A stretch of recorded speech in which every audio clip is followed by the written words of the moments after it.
merci de votre invitation. Je vous parle sous le coup de l'horreur ressentie de ce qu'on a vu, non pas en tant que criminologue, mais en tant que père de famille. Tout ça était affreux.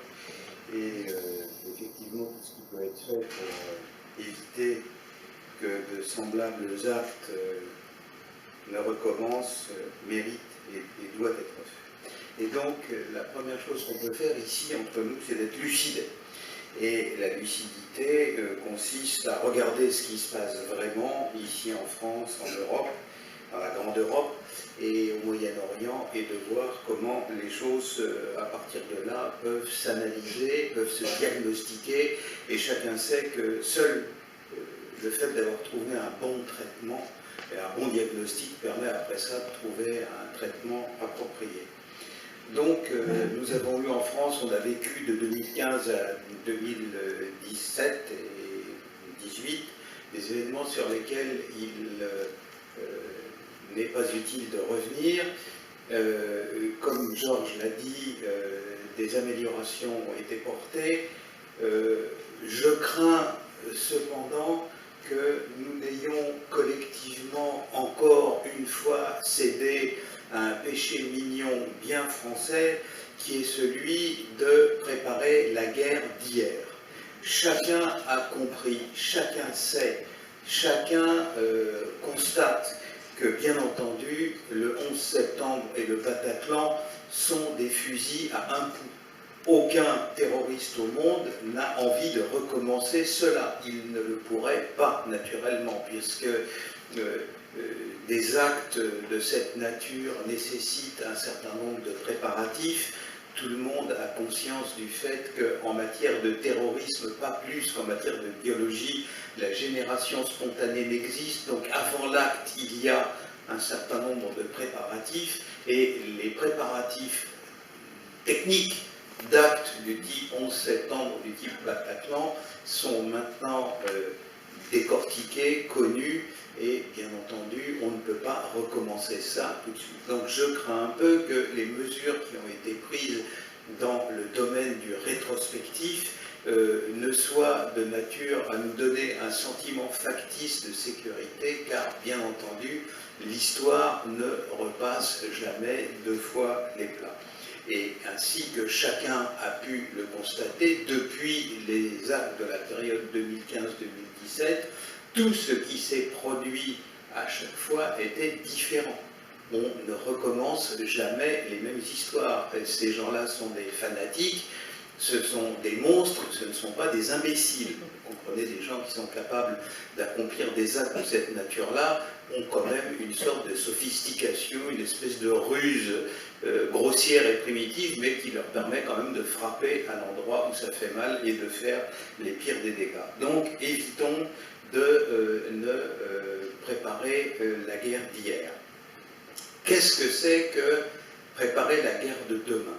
Ça consiste à anticiper les menaces, ça consiste à détecter le plus en amont possible les signaux faibles, ce qu'on appelle les ruptures d'ambiance, les choses qui montrent que quelque chose de problématique est en train de se préparer, que c'est là-dessus qu'il faut braquer naturellement les jumelles, et que c'est ce à quoi il faut se préparer. Et j'ai à l'heure actuelle un souci particulier. Il y a une entité dont tout le monde nous parle, jour après jour de ce que c'est que l'État islamique, Daesh, et nous dit c'est des monstres, ils décapitent les gens, ils jettent les gens du haut des immeubles, toutes comment dire, spectacles gore auxquels décapitent les gens, ils les égorgent face caméra, etc. Tout se passe comme si la sidération que nous inspiraient ces actes affreux nous interdisait, et nous réfléchissons peu à l'heure actuelle à la nature de cette organisation. Qu'est-ce que l'État islamique? Comment ça fonctionne? C'est extrêmement bizarre. Pour vous dire les choses en deux mots, pas le moment ici de lancer une conversation sur ce sujet, mais si vous prenez quelque chose de comparable à l'État islamique, si vous prenez par exemple le Hezbollah du Liban, dans un registre différent, puisque ça n'est pas la même tradition musulmane, les Hezbollah sont des chiites, etc. Mais ce que c'est le Hezbollah peut se définir en trois lignes. c'est une milice à propension terroriste, payée, entretenue et soutenue par la République islamique d'Iran et qui agit dans la zone du Moyen-Orient pour les intérêts de la dite République islamique d'Iran. C'est faux, monsieur, c'est faux. C'est oui. faux, qu'est-ce que vous dites? C'est faux. Hezbollah, c'est la résistance. C'est pas une organisation terroriste.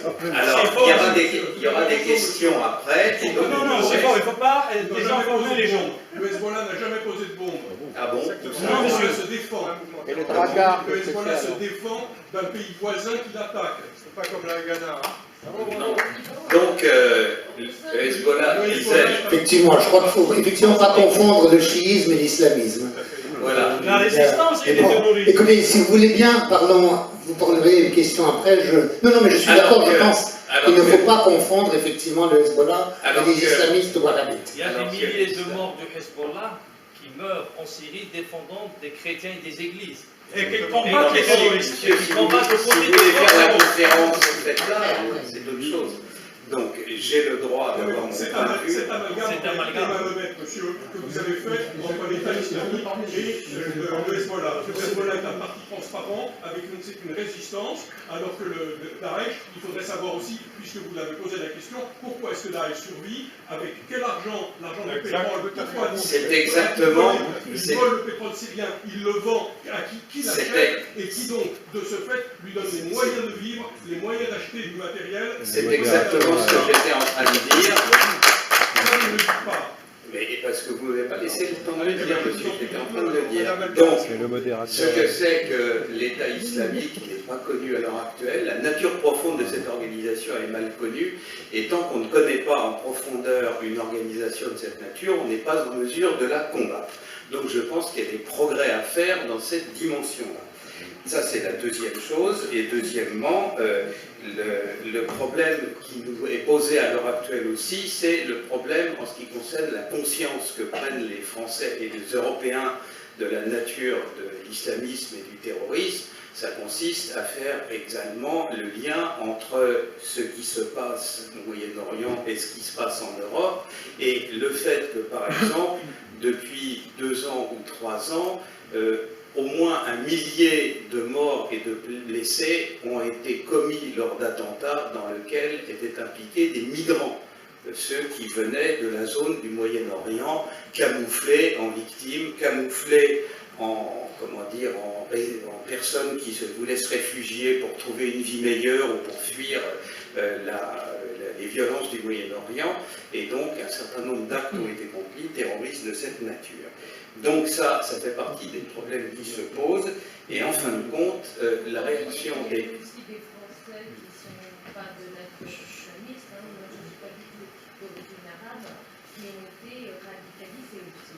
N'oublions pas aussi ce problème. Donc ça vient aussi un problème de gens qui peuvent se perdre, qui ne sont pas trouvés, et Si vous voulez, vous voulez bien garder ça pour la discussion juste après. Tous ceux qui ont fait couler le sang en France jusqu'à présent, tous ceux qui ont fait couler le sang en France jusqu'à présent, c'est-à-dire tous ceux qui ont été pris dans des attentats, sont des individus soit issus de la minorité en France originaire du Maghreb, soit des gens qui sont venus du Moyen-Orient, d'Irak ou de Syrie, sous un problème. Tous, sans exception.